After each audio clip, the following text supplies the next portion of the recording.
ഈ ജപ്പാൻകാരൊക്കെ ഒരുപാട് കാലം ജീവിച്ചിരിക്കാനുള്ള ടെക്നിക്ക് അറിയാമോ? ഈ ടെക്നിക്ക് മനസ്സിലായപ്പോൾ നമ്മൾ നമ്മുടെ ഓഫീസിൽ ആ സാധനം ഇംപ്ലിമെന്റ് ചെയ്യാൻ തീരുമാനിച്ചു. ഇതിന്റെ പേര് തായ്സോ എന്നാണ്.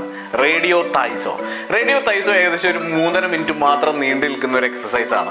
പക്ഷേ ഈ എക്സസൈസ് കണ്ടിന്യൂസ് ആയിട്ട് ചെയ്യുകയാണെങ്കിൽ നമ്മുടെ ബോഡിയുടെ എല്ലാ ഭാഗത്തിനും കൃത്യമായിട്ടുള്ള എക്സസൈസ് ലഭിക്കും എന്നുള്ളതാണ് ഇതിന്റെ എക്സൈറ്റ്മെന്റ്.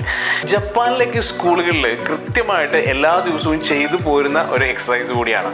ബ്രഹ്മയില് നമ്മൾ എല്ലാ ദിവസവും ഇപ്പോൾ ഇത് ചെയ്യുന്നുണ്ട്. ഭയങ്കര രസമായിട്ടുള്ള എനർജറ്റിക് ആയിട്ടുള്ള ഒരു ആക്ടിവിറ്റിയാണ്.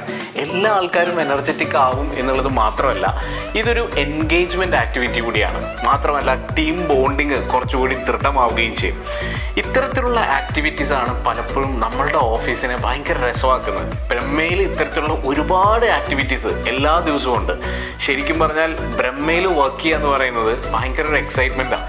വീട്ടിലിരിക്കുന്നതിനേക്കാൾ ഓഫീസിലേക്ക് വരാനാണ് ഞങ്ങൾക്ക് എല്ലാവർക്കും ഇഷ്ടം.